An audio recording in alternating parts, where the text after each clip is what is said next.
You're broken down and tired of living life on a merry-go-round, and you can't find that fighter, but I see it in you, so we're gonna walk it out and move mountains. We're gonna walk it out and move mountains. And I'll rise up, I'll rise like the day, I'll rise up, I'll rise unafraid, I'll rise up, and I'll do it 1,000 times again. And I'll rise up, high like the waves, I'll rise up, in spite of the ache, I'll rise up, and I'll do it 1,000 times again. For you, for you, for you, for you.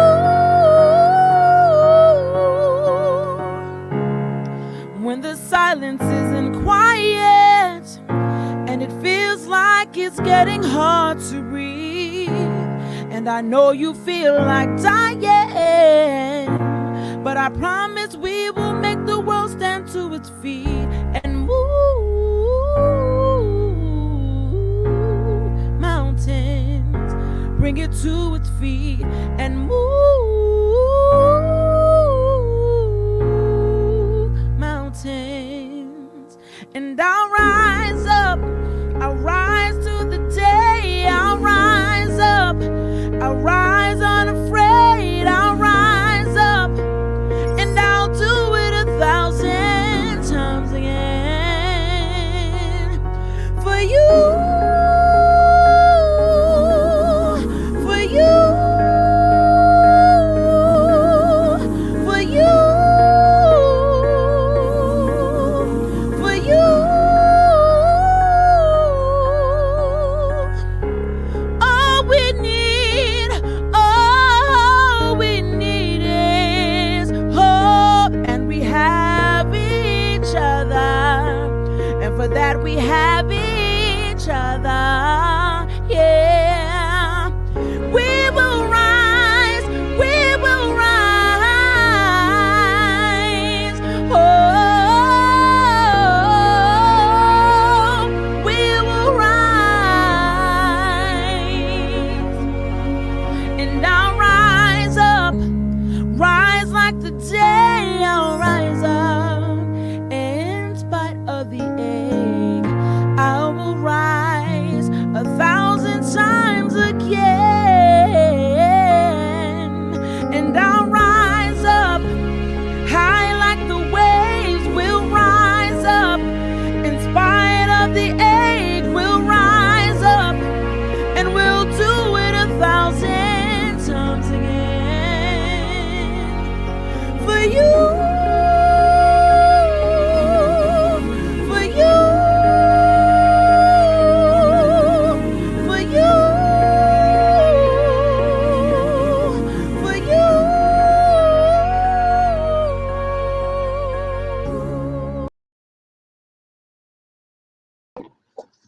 Good morning and welcome again.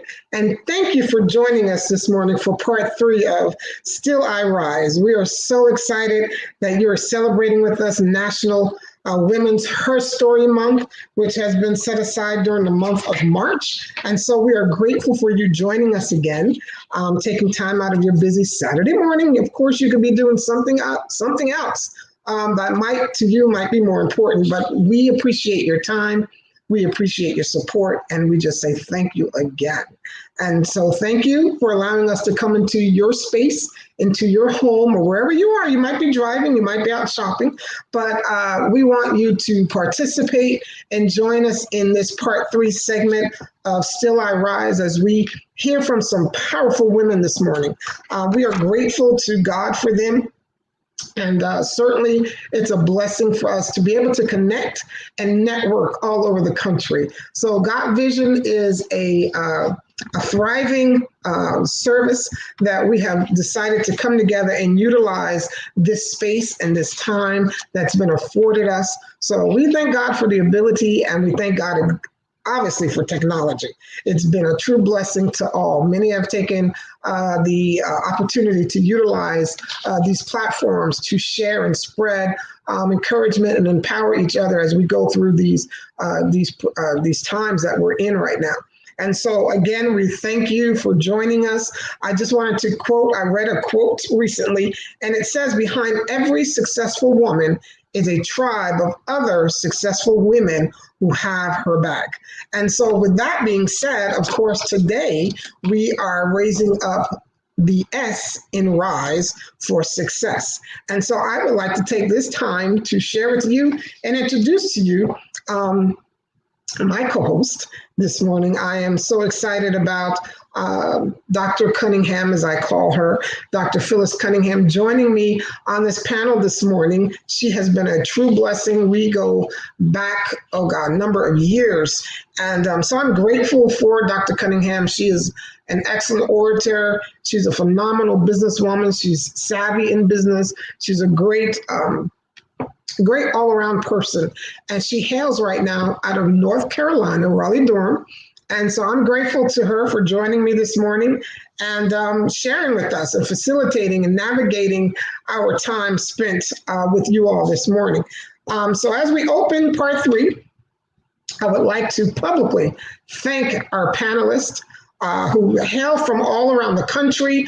I am so excited for their lives. I'm so excited that they took time out of their busy schedules, because these women are busy. They're phenomenal women. They're successful women. They're entrepreneurs. They're doctors. They're starters. They're first ladies, some of them. So we're just excited that they've responded to our invitation in the positive with a yes, a resounding yes. They're all excited to be with us. So I'm grateful for Dr. Angelita Angel Howard, as we call her Angel, who hails with us out of Atlanta, Georgia, and we're looking forward to hearing her story. And then Dr. Carissa McCall Colbreth out of Albuquerque, New Mexico. She was with us back in October when we did our platform on the coronavirus and COVID-19. And so we're excited to hear Dr. Carissa's story. And then we have founder and CEO Rhonda Williams out of New Orleans, Louisiana. And we're certainly excited to hear her story. That's family for me. And so I'm excited that Rhonda has joined us this morning as well. And then we have founder and CEO Hope Allen, hailing all the way from the West Coast in that beautiful weather out there, Los Angeles, California. And we're so excited that she's with us to hear her story. And then we have Lady Dion Daniels out of Richmond, Virginia. And we're excited to hear her story. So each of these women have great, phenomenal stories, their stories. We've taken his story and we've transitioned it to be her story, because it's about us this month. Actually, it's about us every day, 365 days out of the year. But we're excited that this time has been set aside for us to celebrate the great accomplishments of women. So Dr. Cunningham, that's me. Good morning. For joining us, and good morning. And I am moving this part of the train over onto your track. I appreciate it. Yes, Dr. Cunningham is, like I said, has been a blessing and instrumental in a number of national capital projects. And so we're grateful to God for her being with us this morning. So I'm going to step back, and it's to you, Dr. Cunningham. Good to see you. Thank you so much, Julia. I so admire your faithfulness and so honored to be in the midst of such accomplished women. I'd like to start off by introducing to you all Dr. Angelita Angel Howard.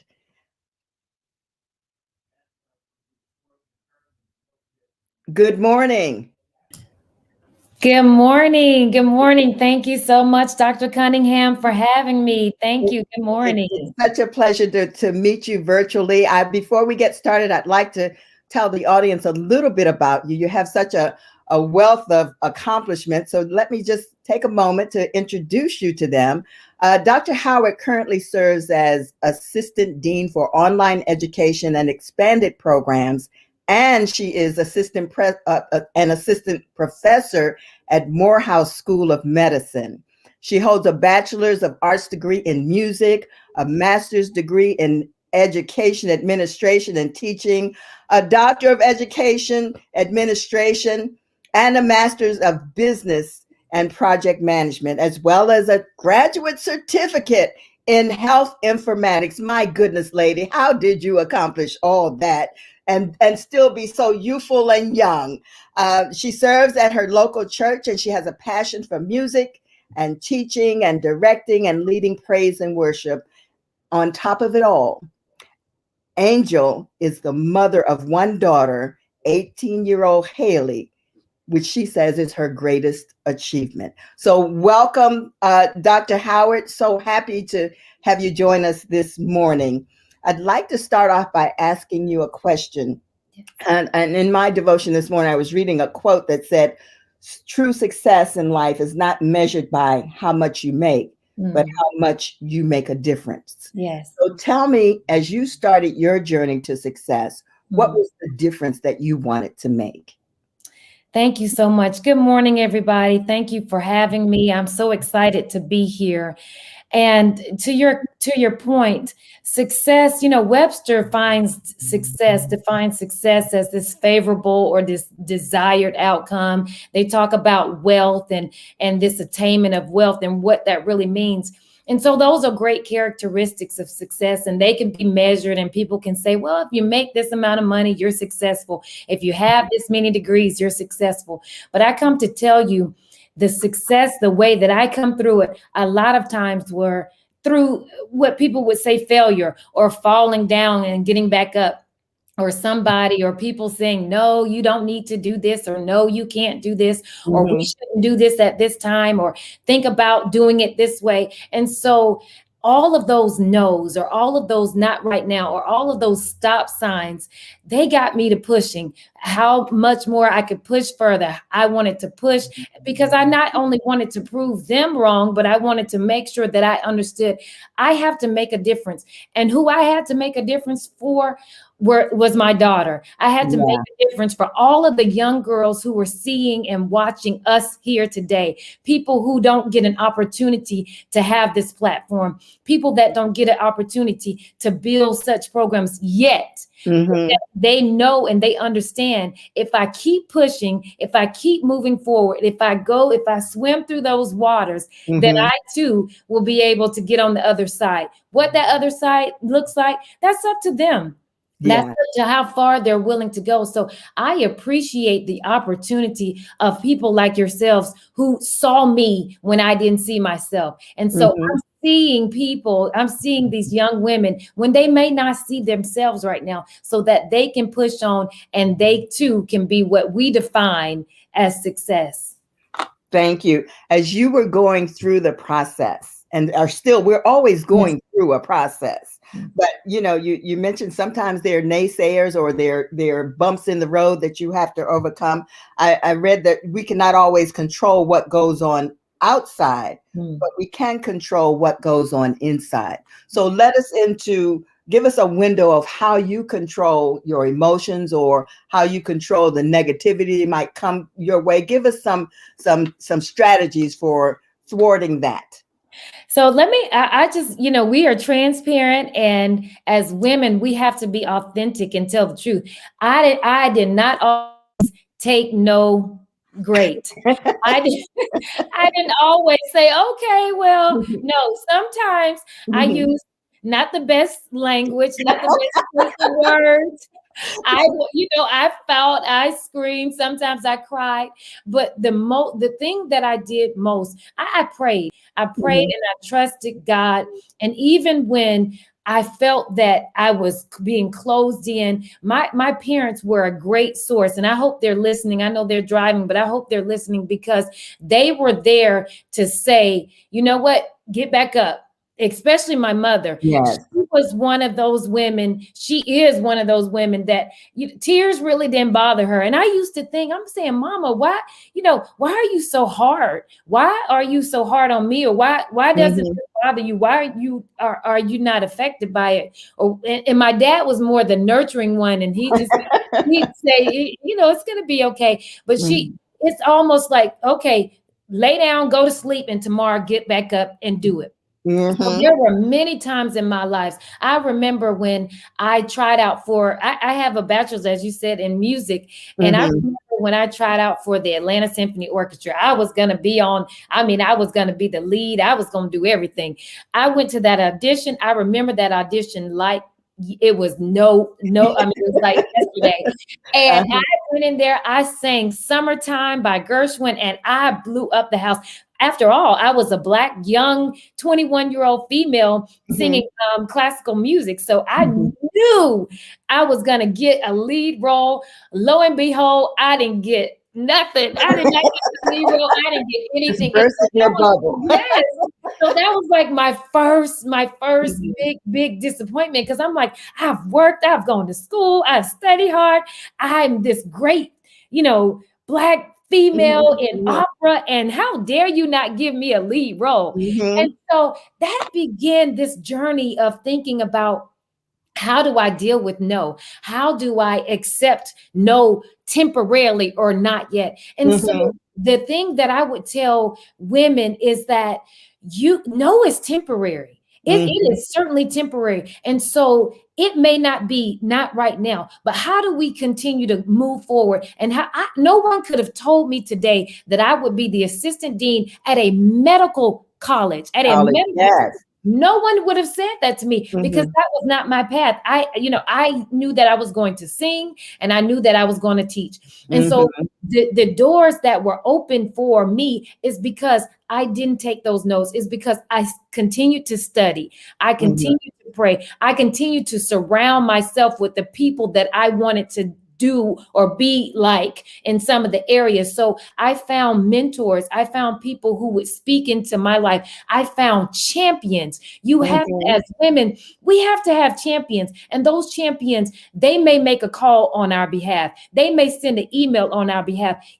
Even if they do neither, they may sit with us and say, you know what, I think you should shape your CV or your resume this way. I think you should consider volunteering for a position instead of just making, I think volunteer to go with this person. You like what they do. You like the work they do. Ask them, can you volunteer? So those are ways that have helped me to continue to overcome some of the no's or some of the naysayers, rejection, or those naysayers. Yes. Well, thank you so much for sharing. We're going to bring you back on. We're going to stay on target because we have a lot of ladies to get to, but thank you so much for those words of wisdom. Thank you. I'm going to bring on at this point our next accomplished woman. Her name is Dr. Carissa McCall-Clobreth, and we're going to wait for her to join us. Good morning. How are you today? Hi, good morning. How are you? I'm doing just fine. Thank you so much for being here and giving me the honor of introducing you. Let me just say a few words about your accomplishments. Dr. Clobreth has a PhD. She is a medical director of infectious disease at Tricor, an associate director of pathology at the University of Mexico School of Medicine. She also has a degree in microbiology and immunology, followed by a medical microbiology fellowship at the University of North Carolina in Chapel Hill. My goodness. In addition to her professional work, Dr. Clobreth is active in New Mexico community with a focus on STEM education, something that's so needed today, especially given the health disparities in our nation today. And she is the recipient of numerous awards. In 2016, she authored her first children's book, Daddy's Little Girl, which was nominated for an NAACP Image Award. She is a highly sought after speaker within the community and nationally, with a particular focus on encouraging students in STEM. welcome, Dr. Colbreth, and thank you again so much.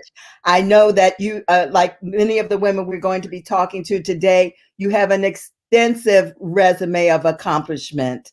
And I'd like to ask you, what would be the top 3 skills you need that one needs in order to succeed?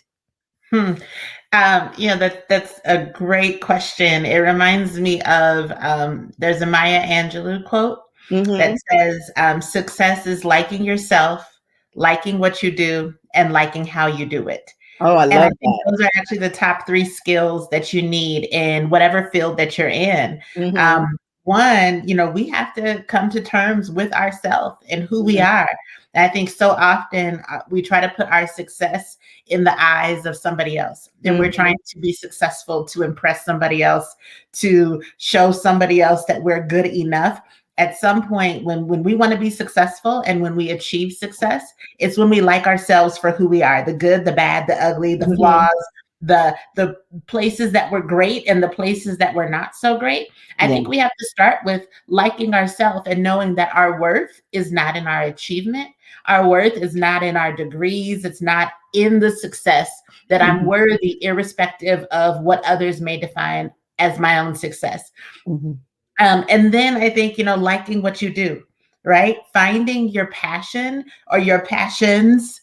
I'm a person who I take on usually too much, but I do take on the things that I'm passionate about and that bring me joy. And I always allow myself to take risks and to seek things that I never would have thought about, because I want to like what I do. I want to wake up every morning and enjoy it. And that's when we start to define success. Now, there's going to be hard days for sure. But if I like what I do, I can keep pushing through the hard days. And then finally, it's liking how I do it. So no matter what area, what field that you may go into, to always walk into it with integrity, to always walk into it, being able to lay your head down at night with peace and know that you showed up with integrity, that you showed up with strength, that you showed up speaking out for those who couldn't speak out for themselves. And so really, I think those are the top 3 skills that no matter what anybody wants to do, whether it's working at home, as a woman who works in the home, a woman who works in corporate, in politics and medicine, in school, no matter where it is, liking yourself, liking what you do, and liking how you do it. That's all you need to be successful. Oh, that's awesome. That's awesome. I love that. You, like Dr.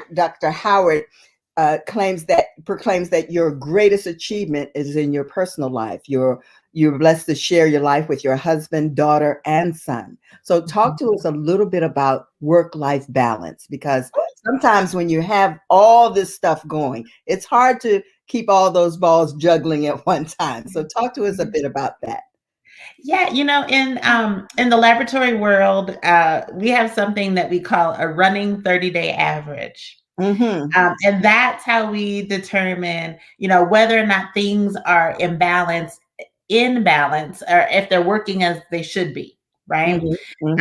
And we realize in laboratories that there may be days where things are off, right? Things don't perform as expected, but we don't determine it to be a systemic problem until it's out of range multiple days over time.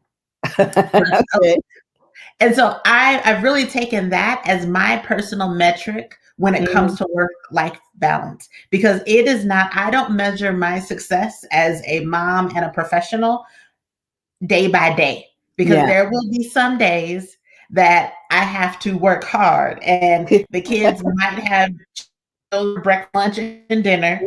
There might be some days that maybe I peek my head in before, especially during the coronavirus pandemic. There were days that I would peek my head in before they were awake, and I got home after they were asleep. And the only space that I saw my children was while they were sleeping. But I don't measure my success as a mom by that one day.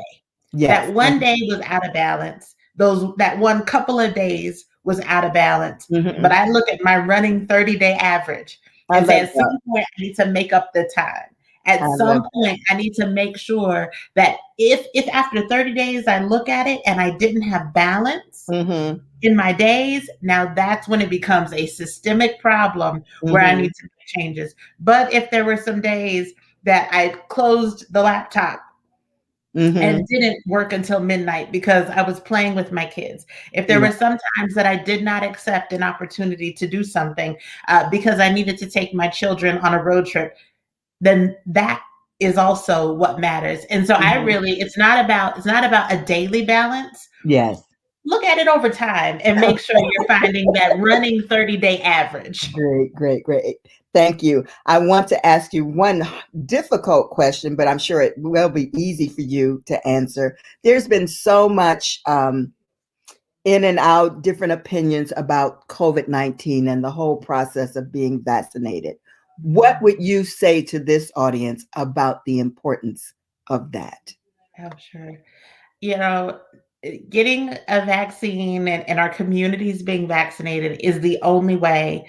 It is a big part of how we're going to come out of this. Yes. If the most of 2020, it felt like so much was out of our control.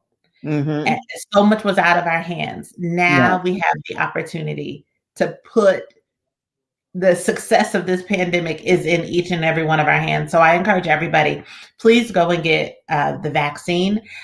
People have asked me, well, which vaccine should they take? You take the first one that's available to go in your arm. Amen. And I have never in my life, working in the medical field, being in hospitals, I've gotten the flu shot every year. I've traveled internationally. So I've had tons of different vaccines. I have never in my life asked anybody who the manufacturer of the vaccine was. Never.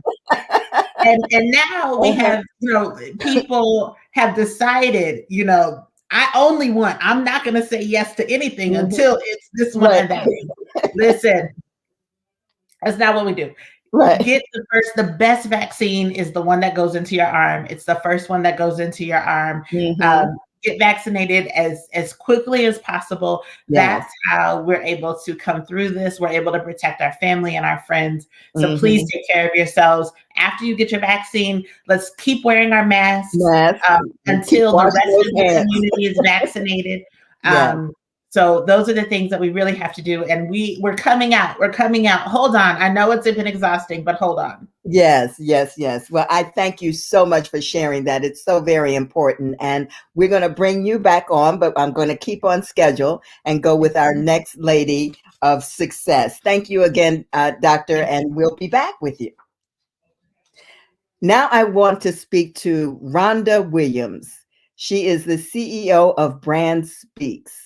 Rhonda?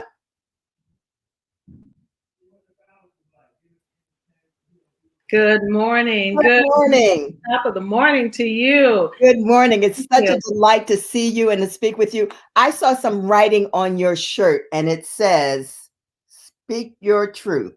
Is that it? Oh, she froze. Her screen is frozen. I'm so sorry. It says, live your truth. It says, live your truth. Live your truth. Well, I can appreciate that. Right. Thank you. It's so good to see you, Rhonda. I would like to at least let me introduce you to the audience and then we can start our conversation. Rhonda Williams is a professional whom other professionals are willing to trust. That struck me when I read that on your resume. That's so important. She is the CEO of Brand Speaks, a marketing and branding company that oversees brand development and coordination of a niche clientele. She has over 25 years of executive professional experience. She spent over 12 years in the great launch and continued success of A.R.I.S.E Media. It's also a marketing communications company. Brand Speaks has in recent years launched an alliance between the faith-based community and corporate America, two major giants with great voices having more in common than not. Rhonda is a proud recipient of many, many rewards, and she is widely recognized for her great success in business and has been noted as one of the women to watch in corporate America. So welcome, Rhonda Williams. And thank you so much for being here. So talk to us a little bit about your journey of success. Wow. Well, thank you so much again, Dr. Cunningham, for having me this morning. Had you asked me that question, I would say about 5 years ago, my answer would have been very different.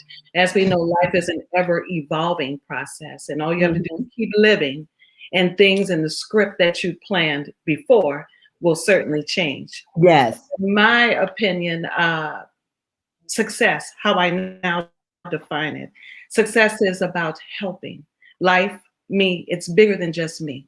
It's about helping others. You know, I am a woman of great faith and certainly subscribe to letting God lead and direct everything and every decision that I make. And in my entire career, as a matter of fact, and I didn't have to move far from the nucleus of my beginning, my mother, my father, you know, in order to find and determine my own foundation as an adult. And it's so amazing. Early on, I knew that there was just something very special about my connectivity to people and the ability just to link folks together and situations together. And it just became so easy for me to do this. And so when I left, I hail from New Orleans, which is where I see that fleur-de-lis behind you in the yes, right. And I left New Orleans when I was 24 years old. And I got my first amazing job in New York City at Vizion Products, right on 57th Street. Had no idea at the time what God had laid just in the palm of my hand. And I got to be on the cutting edge floor of something called Minority and Women Business Development globally.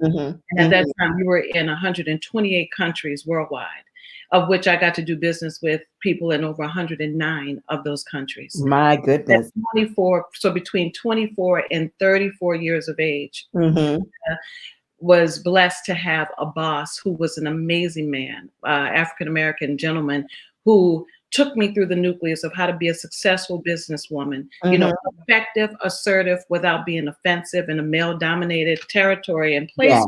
And I learned the lessons well. And I'm so grateful to him for that. But God has always had people planted in my way the entire time of my success story. And so it's always been necessary for me to determine success by giving back and being what God has called me to be, which is the bridge, to bring others along and to reach and make these alliances and, you know, strategies and make certain that these things just work. And they have. In recent years in my business, I realized that the faith-based community was really voiceless within corporate America. They were giving monies to this and to that and that and this, but not to them because they were very intimidated, not knowing what, you know, was going to happen as a result thereof. And so it's been my mission over the past 10 years to actually bring the faith-based community along within corporate America and make them one. To realize that everybody can benefit from this. There's an amazing satirist who is no longer with us. Her name was Irma Bombeck. Oh, yes. Yes. One of my favorites. Yes. She has a quote that I've used for decades. And it says, when I stand before God at the end of my life, I want to say that I am empty because I used everything that you gave me. And so that's what I want to do. That's what I endeavor to do, to be a help agent and to just do that which God has given me. My career and my life in recent years turned and shifted a bit because it really became not about me. All the awards, all the accolades, all the applause, wonderful, beautiful. All the money made, great, wonderful. But my parents needed me. They weren't in the best of health. And so I became a caregiver to both of them over time. And my father transitioned in 2017. My mother just transitioned last year. But my husband and my family, my son and daughter-in-law and grandbabies, we all lived in the Northeast. I lived in New York and New Jersey for over 30 years. And back in 2018, we moved back to New Orleans because my mother wanted to be closer to her. And the shift wasn't about me. It was about her. And so what a blessing it was to know that God gave me 2.5 concentrated years just to be with her every day, day in, day out. Now I did have other help. Caregivers, are really not well understood. Yeah. It's a process, and it's a process that requires a lot of prayer. A lot of people just coming to the rescue some days and just helping and doing whatever. But just to know that I was able to be with the most beautiful woman, in my opinion, in the whole wide world. She with me at my first breath and me with her at her last. Oh, that's beautiful. That's success for me. That's a beautiful, beautiful and so thing. I'm back, in full gear in business mode again. Thank God. God is such a rewarder of those who are faithful. And so business is back on par, and I'm good. Thank you. Doing thank you. Thank you for sharing that. And my condolences for the loss of your parents. But I know that there, especially during this COVID pandemic, there are many like you who have had to become caregivers. And really, what's beautiful about what you just said is how you have to come to appreciate those moments with your loved ones. Yeah. Sometimes others might see it as a burden or distraction or an inconvenience. But when you get to that point where that love is so great that you appreciate and value those moments, oh my goodness, I know that there's so many nuggets of wisdom that came out of those last days. Absolutely, because it wasn't about me. Yeah. It was everything about her. And the same happened with my father. Although I was commuting back and forth with him, and I had help. I had full-time round-the-clock care for him. But with her, I did not want to miss any of those moments. And I have an amazing husband who was just willing to be on the journey with me. And so that makes a big difference as well. Let me ask you, during that season of your life, how did you take time to take care of you? Living my truth, as my shirt says. There may have been moments where I may have wanted to have a nervous breakdown, that I didn't have time to schedule it. I couldn't fit it in. But a lot of prayer, meditation became very important. You find those things that will save you in the end. And it's really just trial and error how it gets done, because things are moving so quickly and so fast. And you got to follow up with this. I still had a very viable business to run. I have a husband that I need to make certain he's okay. Make certain everything with my mom's okay. Make certain my staff that I have here working. Make certain my staff that's running my business for the better private. It's a lot. Yes, but it is. I was able to find time just to connect and be with me. I did. Whether that was going to the gym, whether that was taking long walks, a bike ride, whatever. There were some days where I love parks and just being one with nature. I would sometimes just even do that. So I found time here and there, and I've got an amazing tribe of friends. Oh my God.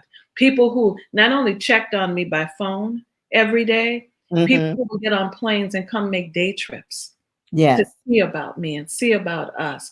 Those things, that's the stuff money can't buy. Amen. Amen. So let me measure it in terms of finances. Let me ask you, you have recently launched an alliance between the faith-based community and corporate America, two major giants with great voices having more in common than not. Name a couple of things that both the faith community and corporate America have in common. The corporate America has products and services that the faith-based community needs. The faith-based community has the numbers. They've got the people. One can't really do without the other. All right. All right. That's it. That's the marriage. It's a perfect marriage. Really, it is. Yes. Yes. Based on understanding and trust. Yes.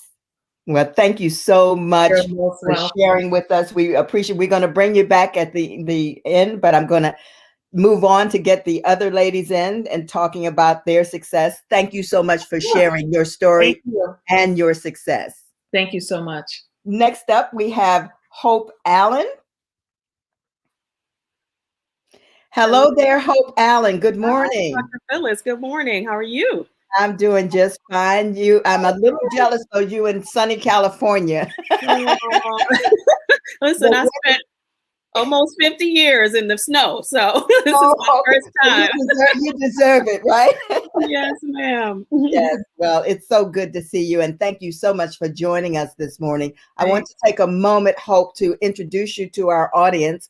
Hope Allen is the CEO of Living Hope Company and its subsidiary Living Hope Productions, an entertainment entity designed to produce creative entertainment content in strategic areas of quality servicing, including live event, broadcast and theatrical production, as well as talent management.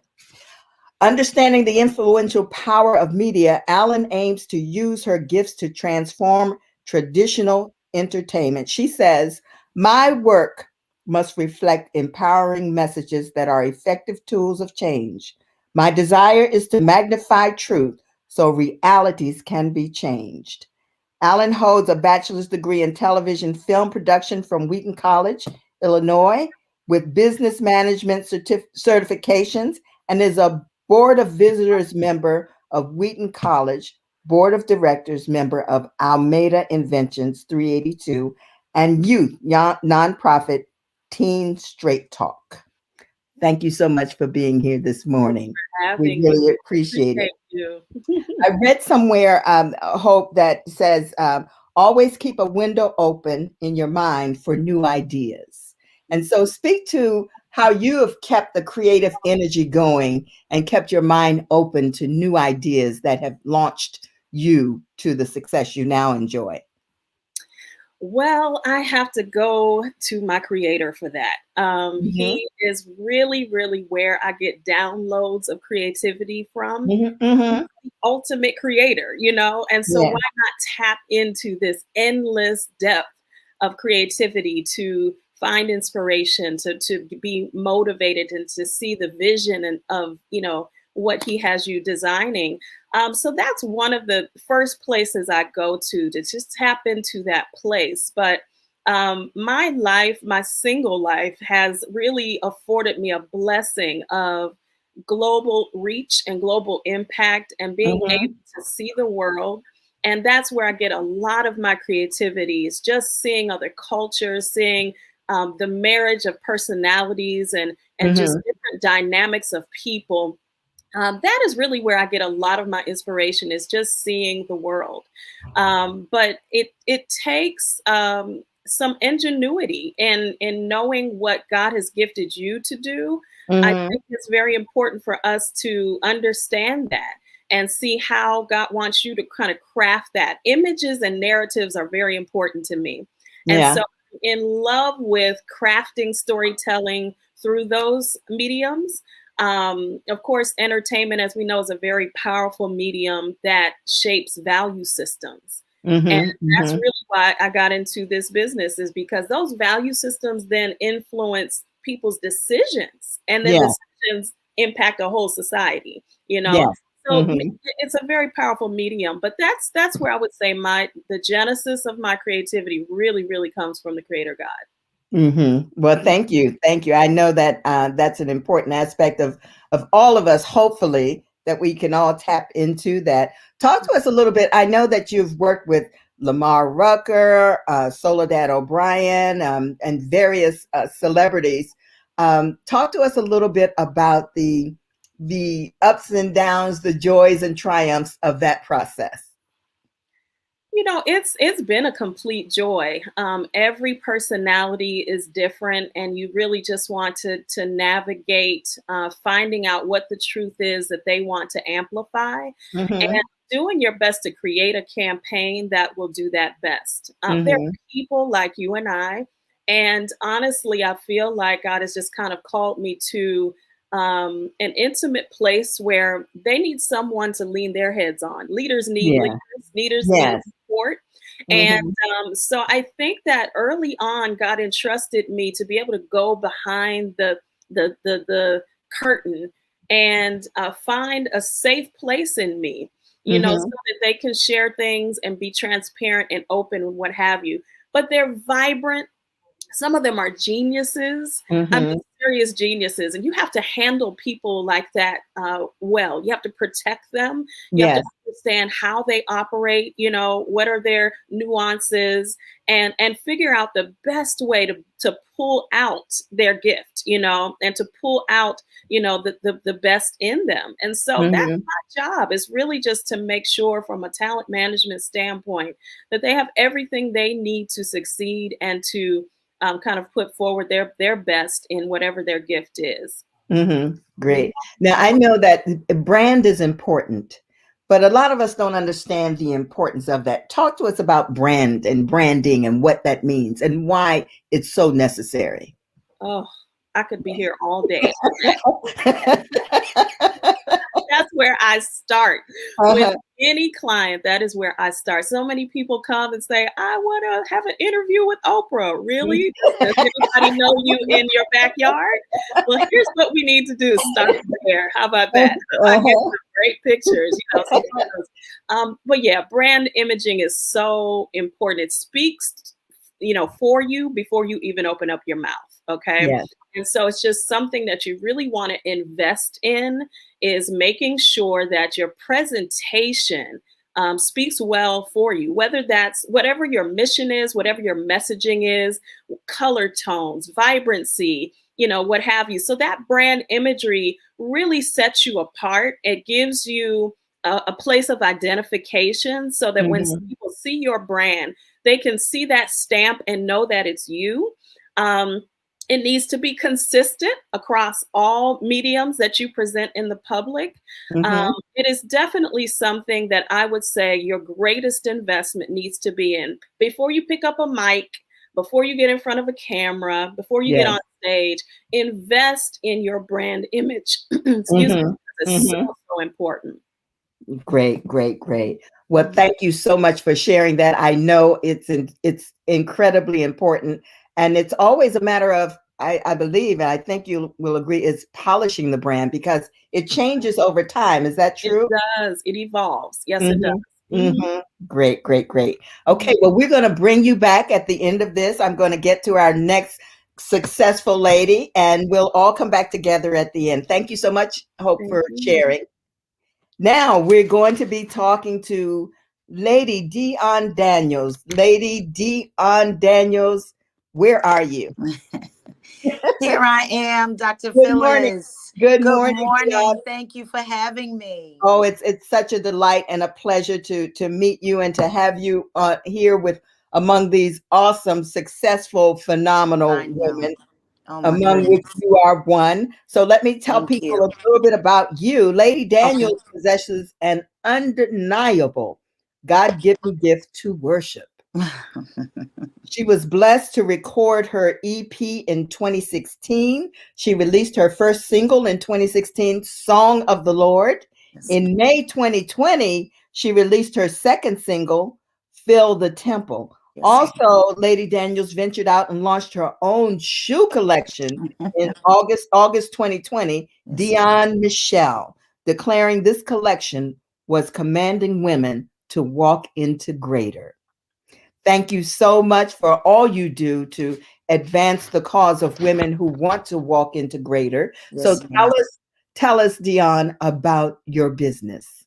As it stated, I launched this business in August of 2020, right in the middle of the pandemic. But I was thinking, you know, what could I do? There was something that I wanted to do, not just ministry, you know, as a pastor's wife, as worship leader, all of that I love. That is my joy. But I wanted to do something that left something in the earth for my children and their children, something, my name to be in the earth, that even after I'm gone, there's a pair of shoes somewhere that somebody will have and say, you know, I had her shoes. So I wanted to do that. And I just stepped out on faith. I did my research. I sought out, you know, I even spoke to my husband and said, this is what I want to do. He said, just do it. And I started to do it, and I couldn't believe it, Dr. Phyllis. It just began to happen.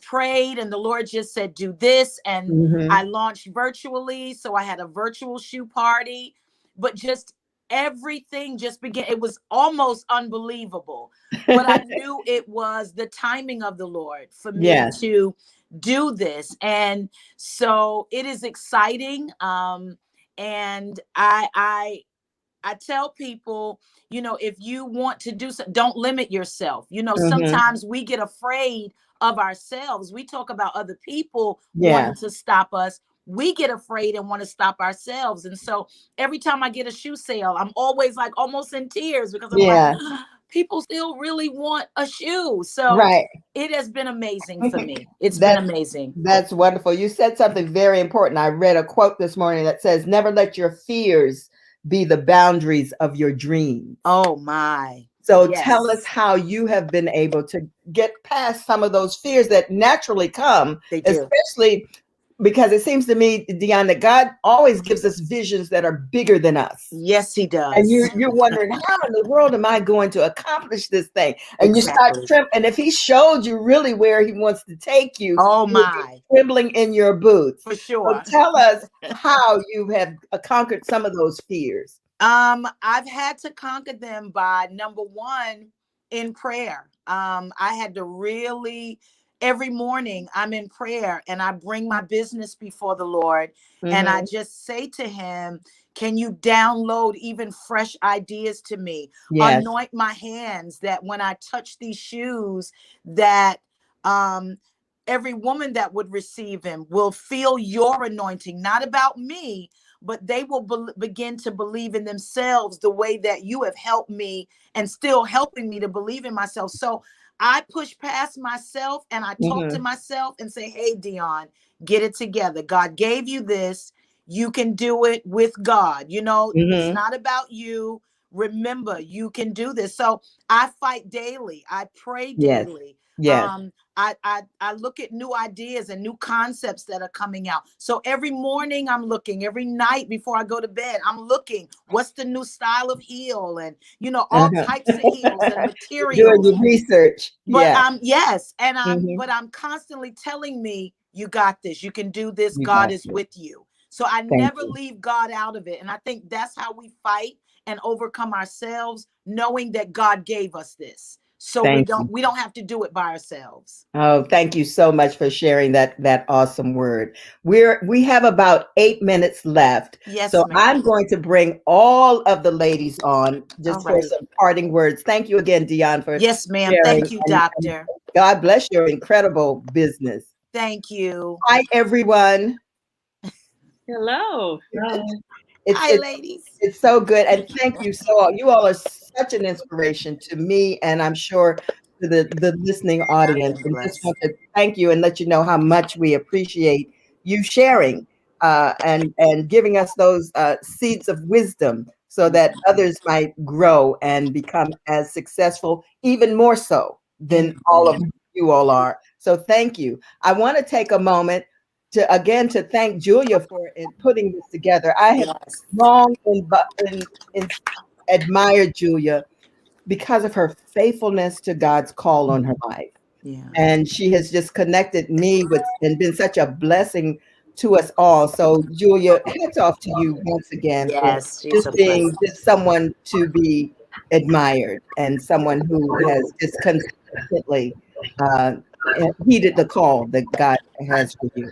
I'd like to take the last few minutes of our talk and just have each one of you for 30 seconds give us the words of parting wisdom you would like to leave this audience with. So Dion, I'll start with you, and then we'll go to the next. I just want to say to all of us as women that especially this year, the Lord is really just hold on one second. We're getting a lot of feedback, so please someone put your phone on mute or move it out the way. There we go. Perfect. Go ahead, Dion. We've just been the Lord has just been dealing with me, and I've been sharing it with all of the women that I'm connected to, that this year is the year of the woman, that I believe that the next shift of God, even in business, in corporate, in ministry, whatever areas we're in, the Lord is going to do something dramatically, something that we've never seen through us, the women. So it is our time to rise up, to do the things that you've been called to do. I don't care if somebody else does something similar. They don't do it like you, and they don't have the audience that you have.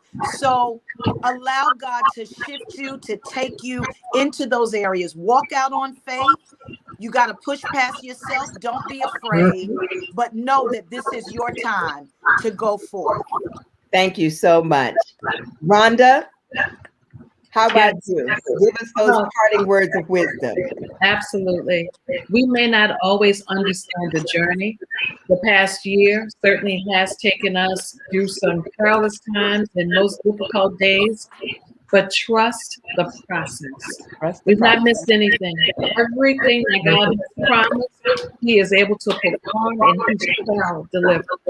Trust the process. Trust the process. Wonderful, wonderful. Thank you.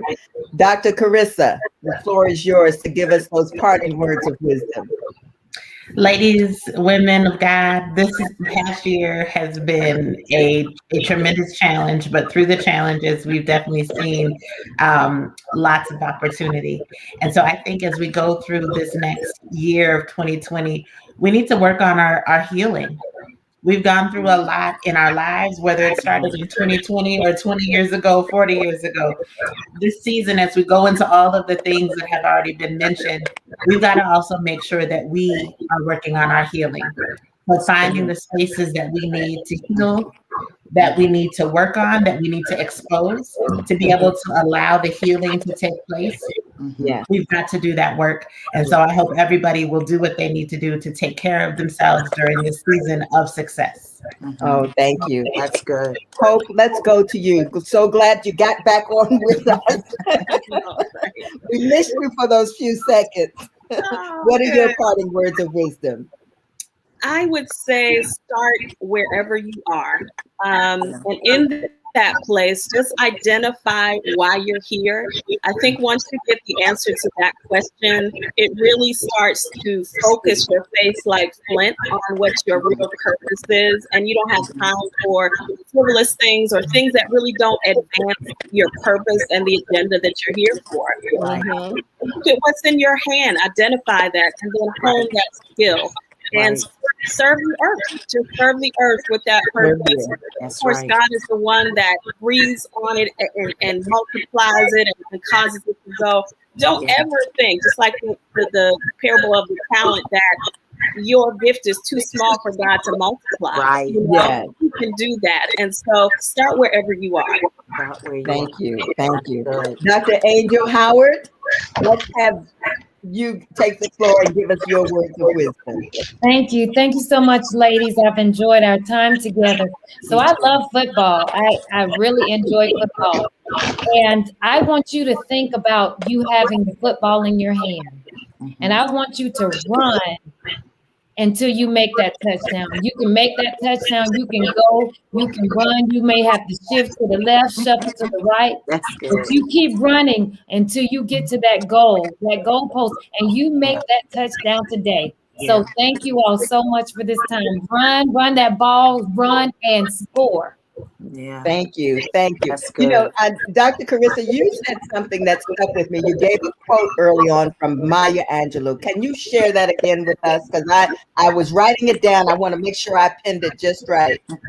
Sure. The quote from Maya Angelou says, "Success is liking yourself, liking what you do, and liking how you do it." Amen to that. So, ladies, thank you so much, Julia. I'm going to lend the floor to you now for you to send us off. Okay. Well, ladies, thank you so much. I am so inspired by each of her stories that we've heard this morning. And what a blessing you all have been, not just to myself, but to our audience. And thank you to our wonderful audience for your commentary and just viewing with us this morning. We were so excited for the opportunity to come and share with with each of you, and just to be a blessing and to remind you that you can still rise even through obscurities and through trials and tribulations, even if you're ostracized, if you feel like you're on an island by yourself. There's still that hope within that you can. We heard about prayer, and we heard about trusting, we heard about faith. So we take all those principles and those skill sets and techniques and mindset, we can still rise. Last week, Erica Nicole Howard mentioned, and she has a t-shirt that says therapy plus prayer. And that's powerful, because with the stigma of therapy, a lot of us denounce therapy, we shy away from, because there is a stigma. But as Rhonda indicated, meditation and prayer, and therapy and prayer, we have to work what God has given us in order to move forward. So yes, we can still rise. And again, I am so grateful for each of you for joining us today, part 3. As we prepare now for part 4, we are excited. So thank you again, Dr. Phyllis Cunningham out of Raleigh-Durham, North Carolina. Thank you, Rhonda Williams out of New Orleans, Louisiana. Thank you, Hope Allen, who's with us early this morning from Los Angeles, California. Lady Dion Daniels from Richmond, Virginia, and Dr. Angelita Angel Howard out of Atlanta, Georgia. We are so appreciative of you. And as you can see, Got Vision and all of our wonderful partners are from across this great nation. And so next week, again, we just are grateful and ask that you would continue with us for this last series, part of this series, part 4. And we're excited because Jacqueline Miller, who's straight out of New Jersey, the Garden State, is going to be with us, and she's going to empower our women overall. Pastor Maya White from St. Louis, Missouri. Maya is going to speak and to our women in ministry. And so she's going to empower the women in ministry, regardless of the age, the youngest to the eldest. Maya has a powerful word, and I'm certainly she's going to be with us to share some empowerment and encouraging words with each of us. Dr. Teresa Hairston, you know Dr. Teresa Hairston from Gospel Today and Gospel Heritage. She hails all the way from Atlanta, Georgia, and she's going to be empowering our women in entrepreneur and business. And then finally, Bishop Cheryl McBride Brown, who hails from Milwaukee, Wisconsin, is going to be with us as she shares and empower our women as it relates to family and marriage, even singleness. But she's going to be with us next week as well. And that is going to be facilitated, and I'm excited about my co-host, Lynn Senegal Saunders, who is her nickname to me is Sparkle, and she too is out of the Georgia area. Lynn is going to be the co-host. She is the founder and CEO of Tehillah Magazine. So I am grateful for all of our wonderful connections, and I pray God's continued blessings upon each of you as you go and throughout the remainder of your day, that God continues to bless you and keep you, and may you show up on time tomorrow for your worship experience. I will be celebrating my worship experience with my church family, Jehovah Jireh Praise and Worship Church Center in the great city of Newark, New Jersey, where Bishop Rudy Carlton and Lady Linda Carlton are our senior leaders. So again, thank you for joining us. You all have a wonderful day, and we'll look forward to seeing you next week. And remember to polish your dreams, polish your goals, as Hope said earlier. And it's all about integrity. It's about what you do, what you desire. And if you desire to be great, we have to invest in ourselves. So thank you so much, and have a wonderful day.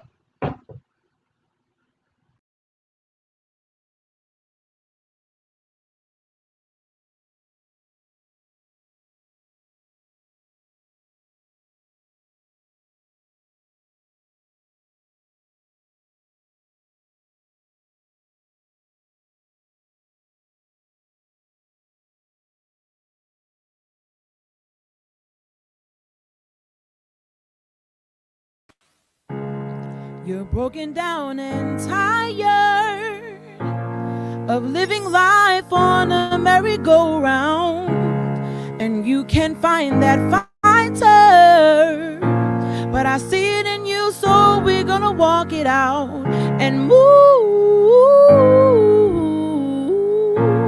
mountains. We're gonna walk it out and move mountains. And I'll rise up, I'll rise like the day, I'll rise up, I'll rise unafraid, I'll rise up, and I'll do it 1,000 times again. And I'll rise up, high like the waves, I'll rise up, in spite of the ache, I'll rise up, and I'll do it 1,000 times again. For you, for you, for you,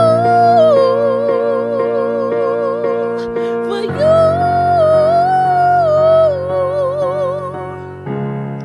When the silence isn't quiet and it feels like it's getting hard to breathe, and I know you feel like dying, but I promise we will make the world stand to its feet and move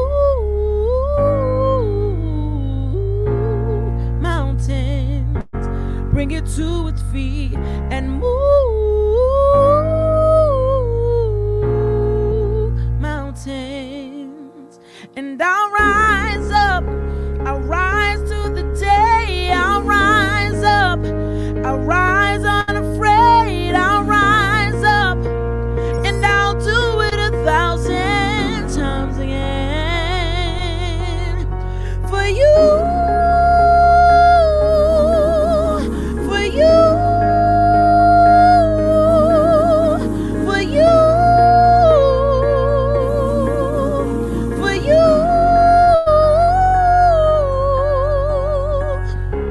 All